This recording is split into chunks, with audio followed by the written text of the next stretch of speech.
Hey everyone, this is Renee Frey from Talent Q, and you're listening to the Conscious Professional Podcast.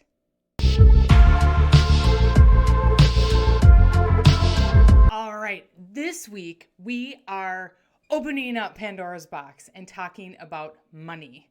And money is really interesting topic for people.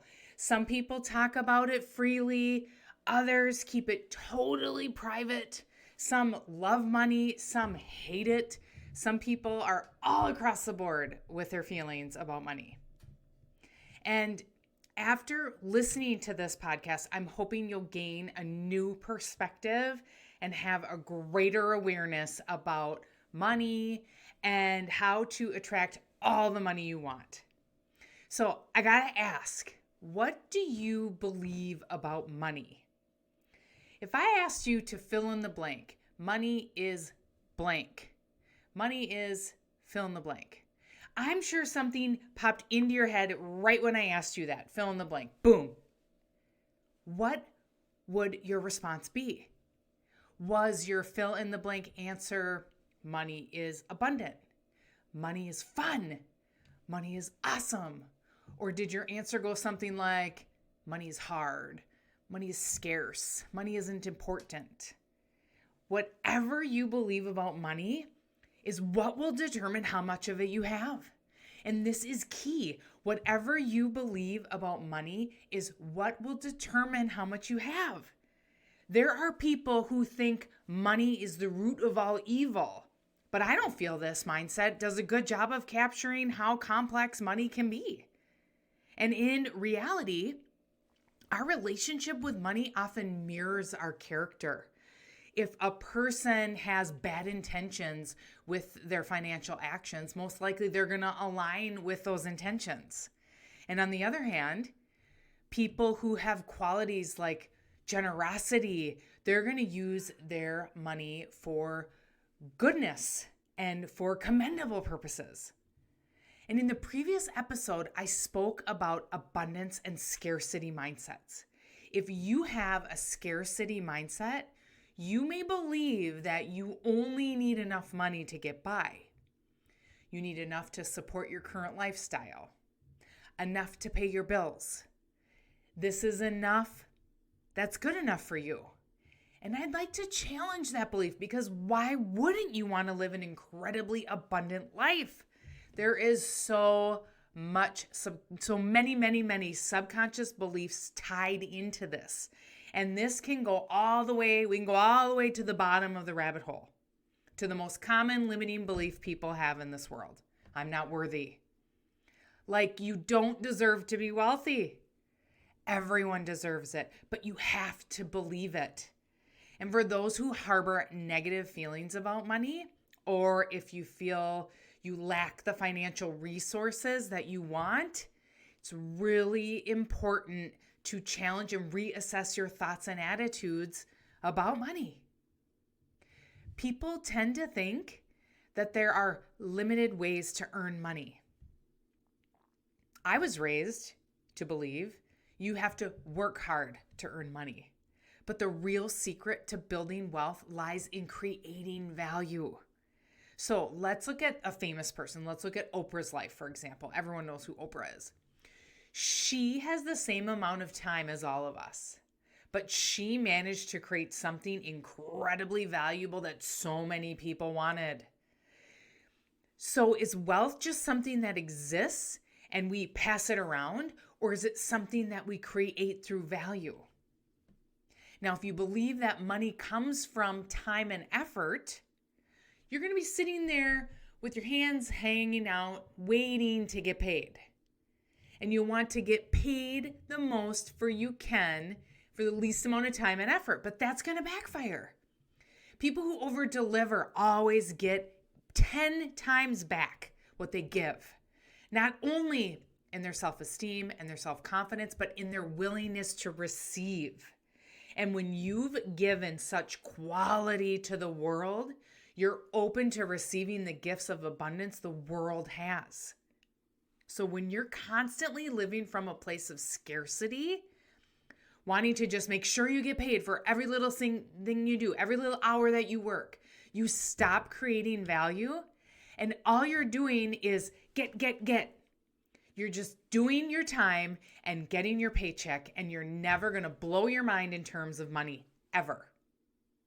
Money is actually really easy when you change your beliefs about it. When you allow yourself to imagine breaking out of the time and effort money prison, you're going to open up yourself to so much more possibility. So here's the deal. Most of us think we get paid for our time, which has a limit. And if you have a corporate job, there's usually a maximum amount that you can make based on our experience, unless you're in some sort of sales role or a leadership role where you earn commissions on top of your salary, or you earn a percentage of the company's equity on top of your salary. Let me ask you, what's the maximum amount in dollars that you think you can make in a year? What's that number you have in your head? Is it 80 grand, 100 grand, 150 grand? Most people think that's the maximum they can make in a year. And they hope to find someone who will pay them that much. And if you have beliefs like these, I can almost guarantee you'll get stuck in a rut and you won't go higher than that dollar amount you just thought about. What if there actually isn't a limited amount of money you can make? What if you can create your own wealth by creating your own value and offering it to the world? Now, that doesn't mean you have to come up with the next greatest technology like an iPhone. And that doesn't mean you have to have a talk show like Oprah did. And it doesn't mean you have to be the best investor in the world. All it means is that you're going to be the best version of yourself you can possibly be and give as much service to the world as you possibly can for the sake of living your purpose. You not only have to create the value, you also then have to be open to receiving it. Earning isn't just about creating value, it's about being open to receiving money without thinking that it's a bad thing, without thinking that you're taking from somebody else. It's about knowing that you're building more and more abundance in your own life to be able to give more and more, to be an example of what's possible when you serve the world. Providing value is just being the best version of yourself. It doesn't necessarily mean that you're helping the homeless or those in desperate need. Going back to the iPhone, look at the iPhone. We weren't in desperate need of having iPhones in our back pockets at all times. But now we are, if we don't have one, if we misplace our phone, we're frantically looking around for it. Or if our battery is dead, we're like, oh my gosh, I got to charge my phone, right? How did we ever live without these cell phones? You have to trust your own guidance to take you to a place where you need to be. You have to stop buffering and start to change your mind and not respond to negative emotion to be able to access what you have that's of value. Every single one of us has the ability to create money.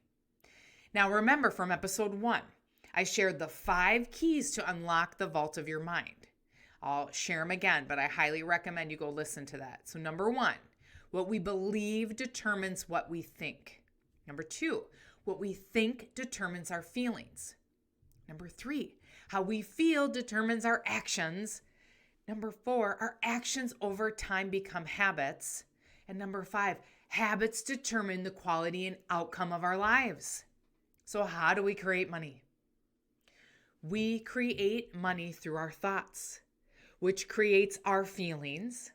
Then our feelings drive our actions, and our actions create our money through the value you provide.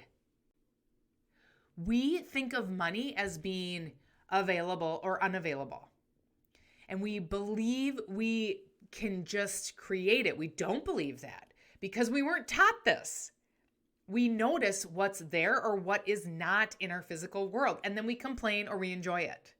Now, I've read so many books about money. I've read The Science of Getting Rich by Wallace Wattles, which is my favorite book of all time. I actually try to read it once a month. It's a super short read. It takes an hour and a half. I've read The Courage to Be Rich by Susie Orman. I've read Think and Grow Rich by Napoleon Hill. I've read The Millions Within by David Nagel. I've read The Soul of Money by Lynn Twist. I've read Money Master the Game by Tony Robbins. The Law of Success by Napoleon Hill. Rich Dad, Poor Dad by Robert Kiyosaki. Happy Money by Ken Honda. And I'm sure I'm forgetting some of the books that I've read because I was on a tear to figure out the meaning of money for me. I've even worked with a coach to help me to figure out my relationship and my mindset with money. Now, I read all these books and worked with someone on money because I had to learn how to break the emotional ties I had to it. My emotions were tethered to money, and I wanted to have a healthy relationship with money and be able to attract as much money to myself as possible. Now, if you listen to previous episodes, you may know that in my 20s, I was on a race to make the most money as possible. And I did this to try to gain the attention of my dad. And if you want the whole story, you'll have to go back to episode 1 and listen to it. And in this sprint I was in to make the most money, I was super attached emotionally to money. Somehow I was tying my worth to how much money I made because of my dad's attitude towards me and how all he talked about with me was money. In our conversations, he would ask me how much money I was making and then compare me to my siblings. So I was a mad lady trying to make as much money as I could. Now, let me share a little more about my journey with money. I didn't always love it in the past. I used to have a very interesting relationship with money. When I was little, I grew up in a big, beautiful house right on a lake. I wore brand name clothes in elementary school. My dad drove the coolest sports car, and I love cars. He had a black Firebird with T-tops. I loved that car. We had a snowmobile and a boat. And when I was little, I thought we had everything. Growing up, my dad was an alcoholic, and my mom had finally had enough of his BS, so we moved out when I was in second grade. We left my dad. And then we were totally, completely broke. My mom didn't have much money to support us. She was a single mom. And we were only gone out of my dad's place about a year, and then we ended up moving back in with my dad. Now, from my perspective, I think we did this because she needed his money for us to survive. Now, this is back in the day, in the 80s, when there wasn't the ability to garnish your wages to pay child support. That did not exist back then. How awful for my mom to return back to a situation she didn't want to be in at all because of money. Awful, awful, awful. Well, several years later, we moved out for good, and my mom never went back. And my mom supported us 3 kids all by herself. So I went from, in my life, having money, living in this beautiful lake house with all the toys, turned into free school lunch kid. My sports at school were paid for. I got free yearbooks because we were broke. And I knew as a kid, I didn't want to live this way. I knew what it was like to have nice things, and that's what I wanted. So I did my research, and I figured out how old I had to be to get a job. And in my state, when I grew up, I lived in Minnesota, and you could get a job when you were 14 years old. So you bet. I turned 14 years old, I got my first job because I wanted to buy my own stuff. I wanted to keep buying my brand name clothes. I wanted to buy my own makeup. I wanted to buy the stuff that I needed that my mom couldn't afford so that I could maintain the status that I had so I could still fit in with my friends. And I'm sharing this because I have lived on both sides of the coin. I knew what it was like to have money, and I knew what it was like to feel poor. And I certainly didn't prefer being poor. It sucked. It taught me a lot, though. This lit a fire in me as I knew I wanted to earn my own money so I would have the freedom to make the choices I wanted, to buy anything I wanted, and I wanted to support myself. So I decided at this very young age that one of my goals in life was to make so much money that I would never have to worry about it. And I never wanted to be like my mom in that little regard. My mom is a phenomenal human being. I wanted this because I remember seeing my mom worrying about money all the time. I saw her constantly deciding between purchases. And she drove this shitty truck with rust all over it. The truck bed in the back was held together by bungee cords. I was embarrassed to ride in it and get dropped off anywhere. I didn't want to drive a rust bucket when I got older. I never wanted to feel embarrassed again getting out of a vehicle. So after high school, I went to college and I walked the U of M campus as a freshman. There were credit card companies set up with booths all around, and gosh darn it, I was getting a free t-shirt or a free tchotchke for any single credit card that I applied for, so I did. I've been approved for all these credit cards. Then what did I do with all these credit cards? I spent money. I spent money I didn't even have. I bought fast food, dinners out, new clothes. It was easy to spend it. Just swipe the card. And somehow shortly after, they were all maxed out. Oh shit, how'd that happen, right? Then I was like, how do I get out of this? I had a job, but no one taught me that the best thing to do with a credit card is charge your purchases and then set aside the money that you spent and pay it off, and don't spend money that you don't have. So set aside that money you charged in your bank account, make sure you pay that off. I never learned not to spend money I didn't have. Nope. I didn't learn that. So here I was, barely able to make the minimum payments. It was awful. And since I was stuck, I finally had to get some help. At the time, it was called credit counseling. They helped me eradicate all my debt, which felt like forever, but it totally worked. Now, credit cards are a whole different story for me. They're paid off every month. I love getting all those points and rewards, right? This was an incredibly painful lesson that I learned. And what I learned was, don't spend money you don't have. Now, fast forward, bunch of years, decades, I was still having issues with money. I remember when I started my business, Talent Q, and I remember sending a client an invoice for services we had provided, and I'd get this icky feeling in my stomach. I was getting emotional about asking someone for money for services we provided in an invoice. What the hell? Every time I would send out an invoice, I'd get sick to my stomach. Obviously, there was so much more that I didn't to it. Like, I didn't value my worth at the time, right? That's a whole different story. When we were raised as kids, we heard phrases like, money is the root of all evil. Money doesn't grow on trees. You have to work hard for money. And you may have heard these phrases growing up too. You might have heard something different or something similar. All of these beliefs went right into our subconscious minds. And they went there as truth. And we believed all this garbage. And we believe these beliefs that were implanted in our minds, which are total bullshit. And all of these reasons are why I had to figure out how to get comfortable around money so I could have a phenomenal relationship with it and develop a prosperity mindset. Now today, my relationship with money, and it wasn't like a light switch because no one talked to me about it. No one shared advice on anything on how much you should save from your paycheck. No one told me about investing in stocks or bank CDs. Nothing. No one even shared what money was with me. So with these stories of what I learned as a kid, that was my reality. And now I want to share the facts. Money is energy. Just like thoughts are energy, everything has energy in this universe. Money has energy. Money is a tool.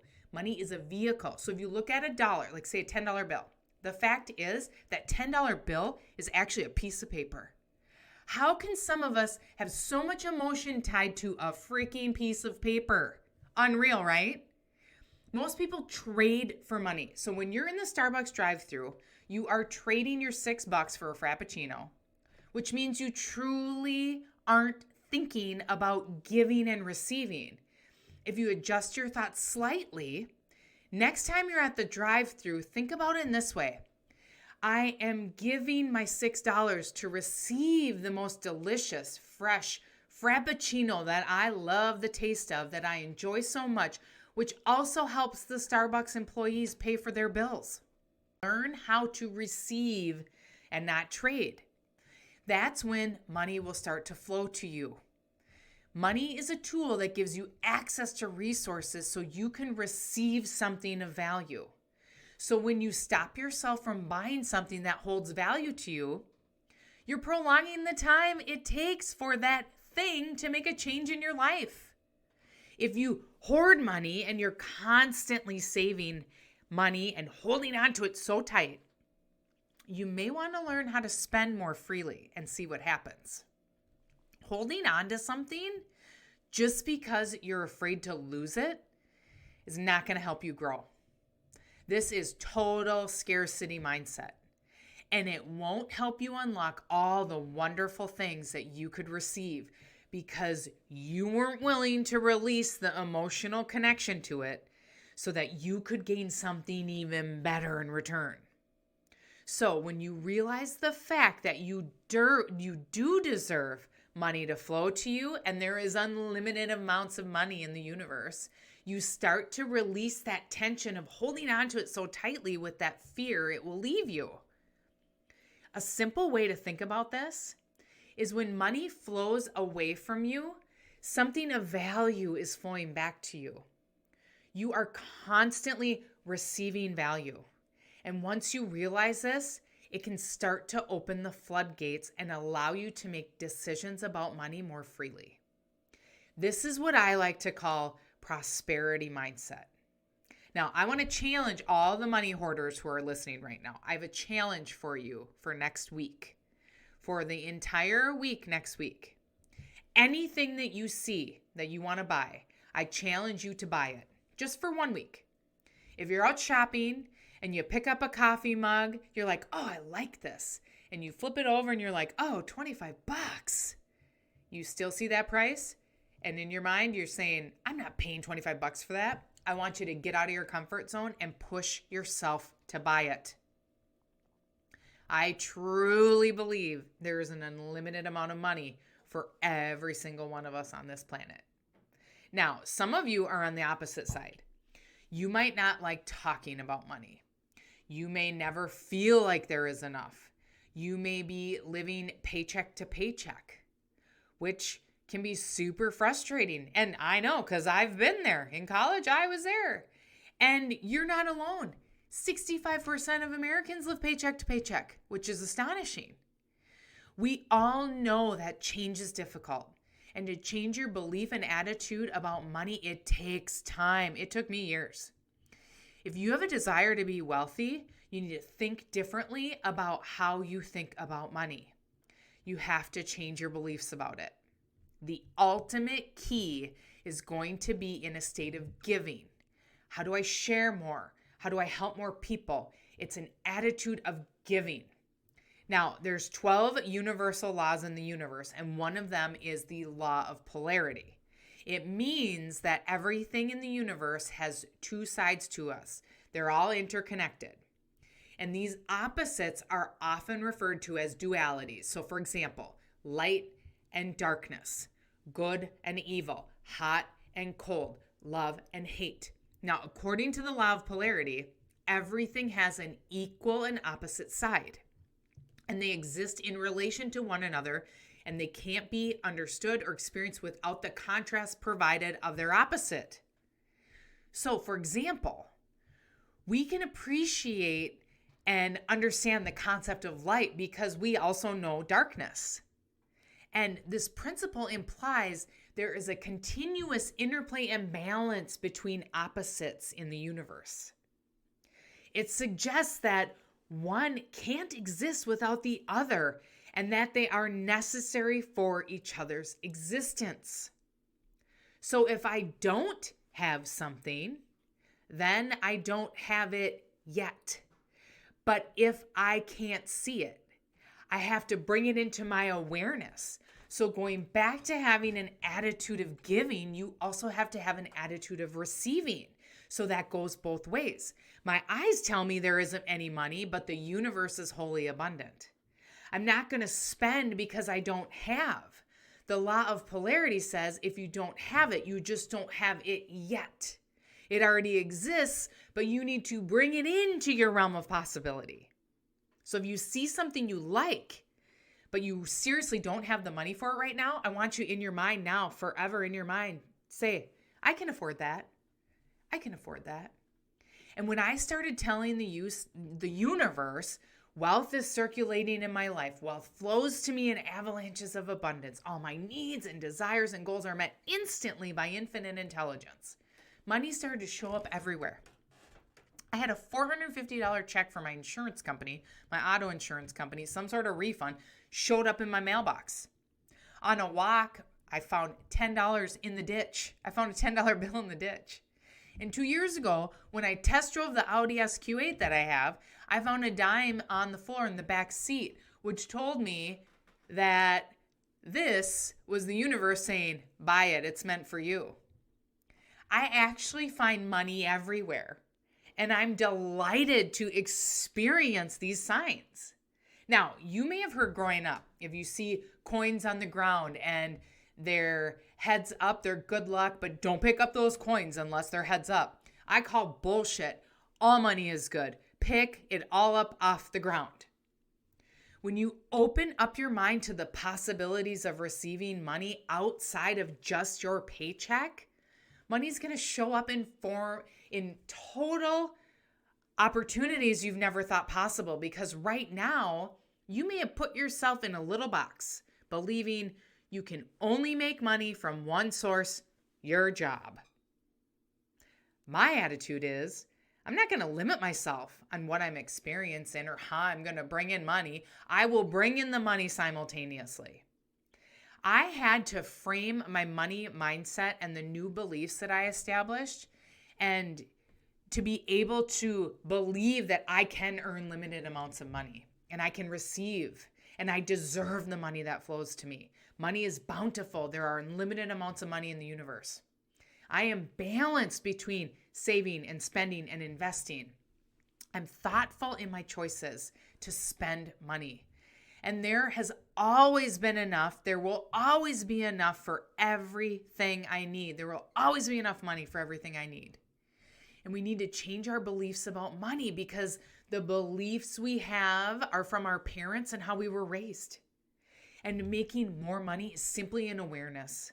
You have to become aware of the abundance of money that exists all around you. Money is not a difficult thing to earn. It's easier to make more money than to make a little. And you're probably getting in your own way with your limiting thoughts about money. I know some of you may have lived your whole life from a scarcity standpoint, so all of this may sound crazy and far-fetched. Unless you believe you were meant for more and deserve more money, it's never going to show up in your life. So the key points from today's episode are: learn how to receive and not trade. That's when money will flow to you more abundantly. Having to work hard to make money is a myth. And healing your beliefs about money can help you create more of it.